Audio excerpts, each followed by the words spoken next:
93.33 এবং 27.27। যুক্তরাষ্ট্রের বিপক্ষে বাংলাদেশের টপ অর্ডারের দুজন ব্যাটারের স্ট্রাইক রেট এই দুটি। কার স্ট্রাইক রেট? লিটন কুমার দাস, তার স্ট্রাইক রেট 100-র নিচে, 93.33। অন্য আরেকজন হচ্ছেন নাজমুল হোসেন শান্ত, ক্যাপ্টেন, তার স্ট্রাইক রেট 27.27।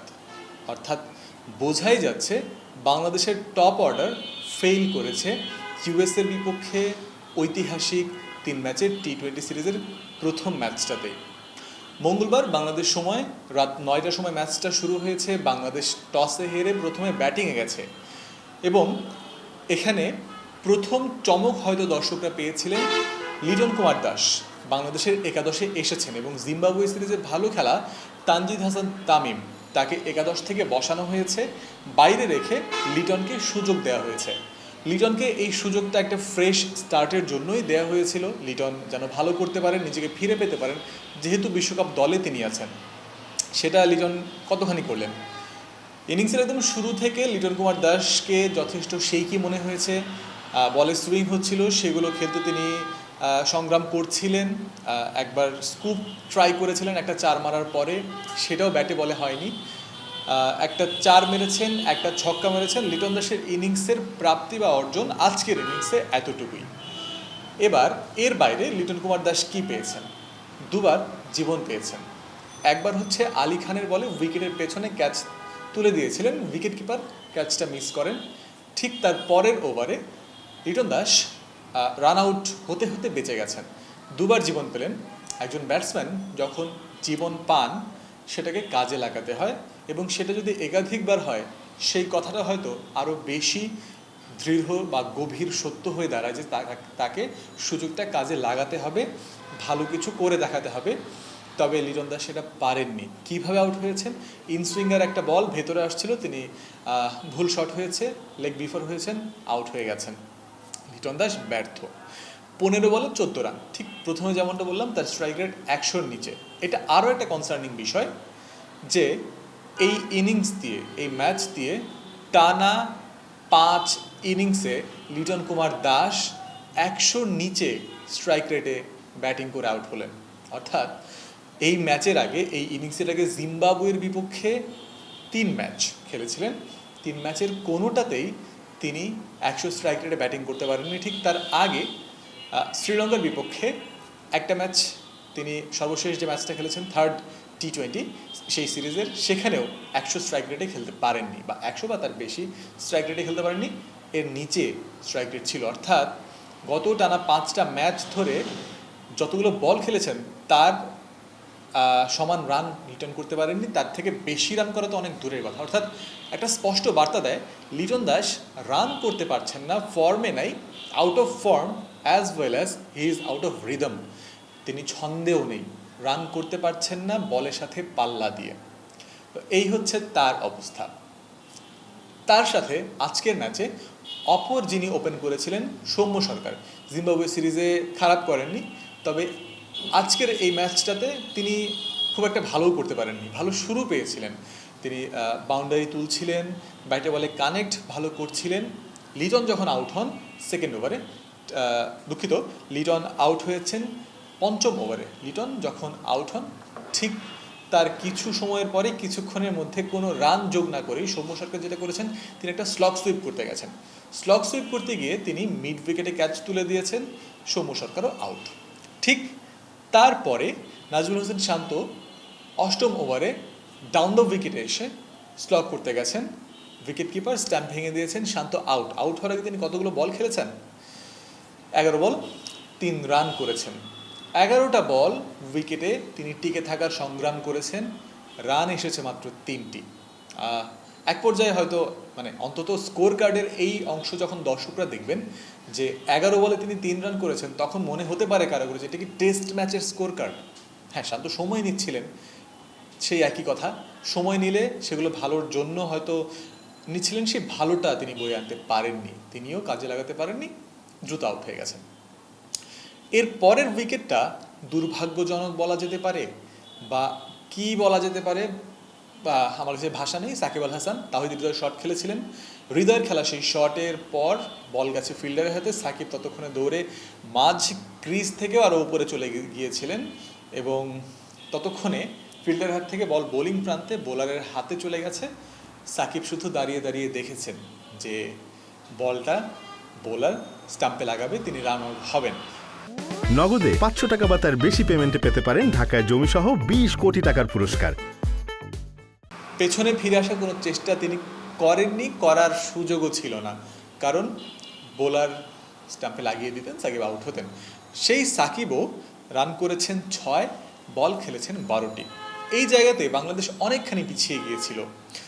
লিটনের 15 বলে 14, শান্তর 11 বলে 3, সাকিবের 12 বলে 6। এই জায়গাতেই বাংলাদেশ পিছিয়ে গেছে, যদিও সৌম্য সরকার আউট হওয়ার আগে 13 বলে 20 রান করেছিলেন। তবে বাংলাদেশের টপ অর্ডার এবং মিডল অর্ডারের একটা বড় অংশ জুড়ে যখন এই রকম অবস্থা চলল, তখন কিন্তু পরের দিকের ব্যাটার যারা খেলবেন বা খেলেছেন, মাহমুদুল্লাহ রিয়াদ, তাওহিদ হৃদয়, জাকের আলী অনিক, শেখ মেহেদী হাসান, এক এক করে যারা আসার কথা ছিল বা এসেছেন, প্রত্যেকের উপরে বিরাট চাপ প্রয়োগ হয়েছে। তবে সেই চাপের মুখেও ভালো খেলেছেন। স্পেশালি উল্লেখ করতে হয় তাওহিদ হৃদয়ের কথা, তিনি আরও একবার 50 করেছেন। ইনিংসের শেষ বল পর্যন্ত তিনি ক্রিজে ছিলেন, শেষ বলে তিনি আউট হয়েছেন। তবে আউট হওয়ার আগে 58 রান করেছেন 47 বলে। আর মাহমুদুল্লাহ রিয়াদ তিনি 31 রান করেছেন 22 বলে। 60+ একটা জুটি রিয়াদ এবং হৃদয় গড়েছেন এবং এই জুটির কল্যাণে বাংলাদেশ একটা ভালো সংগ্রহ পেয়েছে 150 পেরোনো একটা সংগ্রহ পেয়েছে। তা না হলে বাংলাদেশকে হয়তো কিছুটা এই ওয়ার্ডটা ইউজ করা ঠিক হবে কিনা জানি না, বাট লজ্জাজনক একটা সংগ্রহ কিংবা লজ্জাজনক পরিণতির মুখে হয়তো বাংলাদেশকে পড়তে হতে পারত যদি আরও একবার রিয়াদ এবং হৃদয় দায়িত্ব না নিতেন। কেননা ঠিক এই জিনিসটারই অভাব আগের ব্যাটারদের মধ্যে দেখা গেছে। কিছু ব্যাটার উইকেট ছুড়ে দিয়ে এসেছেন, কিছু ব্যাটার দায়িত্বই নিতে পারেননি। এরকম অবস্থার মধ্য দিয়ে বাংলাদেশের টপ মিডল অর্ডার যখন গেছে, সেই সময়ে হৃদয় এবং রিয়াদ একটা জুটি করলেন 60+, যেটা বাংলাদেশকে নিয়ে গেল একটা ভালো স্কোরের দিকে। 4 ওভারে এক পর্যায়ে বাংলাদেশের 4 ওভারের শেষে 34 রান ছিল। সেই বাংলাদেশ 60 রান তুলেছেন 9 ওভার শেষে, অর্থাৎ প্রথম 4-6 24 বলে 34 রান তোলার পরের 30 বলে বাংলাদেশ তুলেছিল 26 রান। অর্থাৎ এই জায়গাটাতে মিডল ওভার পাওয়ার প্লের পরের ওভারটাতে বাংলাদেশ পিছিয়ে গিয়েছে পুরোপুরি ব্যাটিং ব্যর্থতায়। এই জায়গাতেই পরবর্তীতে মাহমুদুল্লাহ রিয়াদ কিংবা তাওহিদ হৃদয় যারা খেলেছেন তাদের জন্য কঠিন হয়েছে, কারণ এক পর্যায়ে যখন বাংলাদেশের চতুর্থ উইকেট পড়ে তখন 68 রান, 12তম ওভার চলছে, হাতে তখন মাত্র 8 ওভারের মতো বাকি। সেই সময় বাংলাদেশের স্কোর ছিল 68। সেখান থেকে বাংলাদেশ গড়েছে 153 রান, অর্থাৎ 15 রান কম 100, অর্থাৎ 85 রান।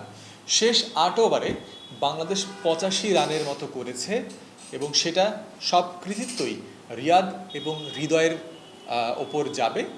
তাওহিদ হৃদয় জিম্বাবুয়ে সিরিজে ভালো খেললেন, টানা 3 ম্যাচে, প্রথম 3 ম্যাচে সিরিজের 33 নট আউট, 37 নট আউট, যদি আমি ভুল না করি 33 বা 32 নট আউট, 37 নট আউট এবং 50+ আরও একটা ইনিংস খেললেন। খুব সম্ভবত সেটা 57 রানের ইনিংস ছিল। টানা 3 ম্যাচে ভালো খেললেন, বাংলাদেশকে জেতালেন।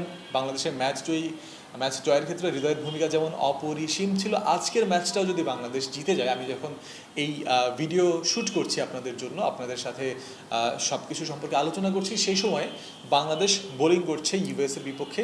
তো এই ম্যাচটা যদি শেষ পর্যন্ত বাংলাদেশ জেতে, তাহলেও কিন্তু এই ম্যাচে অন্তত এখনও পর্যন্ত যেই প্রেক্ষাপট দেখা যাচ্ছে, তাওহিদ হৃদয়েরই ম্যান অফ দ্য ম্যাচ হওয়ার কথা, প্লেয়ার অফ দ্য ম্যাচ বা ম্যাচ সেরা হৃদয়ই হবেন। সো মোটামুটি বলা যায় যে গত 4-5 ম্যাচের মধ্যে বা 5-6টা ম্যাচের মধ্যে 4টা ম্যাচেই প্রত্যক্ষভাবে হৃদয় ম্যাচ জয়ে অবদান রাখবেন বা রেখেছেন। উল্টো দিকে লিটন কুমার দাসের টানা 5 ইনিংসে 100 স্ট্রাইক রেটেরও কোনো ইনিংস নেই। সো বাংলাদেশের মিডল অর্ডারের এই একজন প্রতিনিধি এবং টপ অর্ডারের আরও একজন প্রতিনিধি লিটন এবং হৃদয়, এই দুজনের কন্ট্রাডিক্টরি অবস্থান এবং মুখোমুখি যে অবস্থান, লিটনের শোচনীয়, হৃদয়ের ভালো, এই খুবই দারুণ একটা অবস্থার মধ্যে আছে এখন। তবে লিটন এই শোচনীয় অবস্থার মধ্যে যদি চলতে থাকেন, তাহলে সেটা তার নিজের জন্য যেমন মঙ্গলজনক বার্তা নয়, খুবই কঠিন এবং দুশ্চিন্তার বিষয়, একই সাথে বাংলাদেশ দলের জন্য দুশ্চিন্তার বিষয়।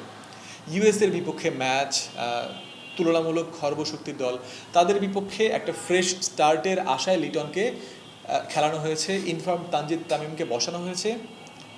হয়তো আজকের এই ম্যাচে ফেল করার পরেও সামনের ম্যাচগুলোতে, সামনের 2 ম্যাচের অন্তত একটাতে হলেও হয়তো লিটনকে খেলানো হবে, লিটনকে ফর্মে ফেরানোর চেষ্টা করা হবে। ফর্মে ফেলে যেটা হবে যে তার আত্মবিশ্বাসটাও বাড়বে, এবং আত্মবিশ্বাস গ্রো করে ওয়ার্ল্ড কাপের মূল মঞ্চে যেতে পারলে সেটা বাংলাদেশের জন্যই ভালো। তবে হ্যাঁ, এই সিরিজের 3 ম্যাচের পরেও বাংলাদেশ আরও 2টি প্রস্তুতি ম্যাচ পাবে। এই ইউএসের বিপক্ষেই 28 তারিখ, এই মাসের 28 তারিখ আনুষ্ঠানিক প্রস্তুতি ম্যাচ রয়েছে।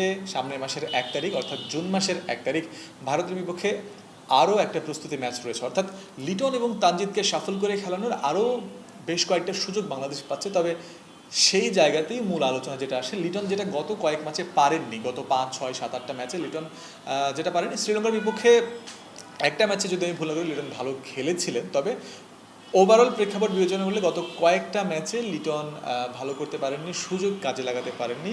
এবং আগামী যে 5 বা 4-5টা ম্যাচ রয়েছে সেখানে তিনি যতগুলো সুযোগ পাবেন সেগুলো যদি কাজে লাগাতে না পারেন, তাহলে এই ওয়ার্ল্ড কাপ জুড়ে হয়তো তানজিদ তামিমকে মূল ওপেনার হিসেবে বাংলাদেশ খেলাবে, এবং লিটন কুমার দাসকে যেমনটা তিনি জিম্বাবুয়ের বিপক্ষে শেষ 2 ম্যাচে করেছেন, 12th ম্যান ছিলেন, পানি টেনেছেন, সেটাই হয়তো বিশ্বকাপের মতো মঞ্চেও তাকে করতে হতে পারে।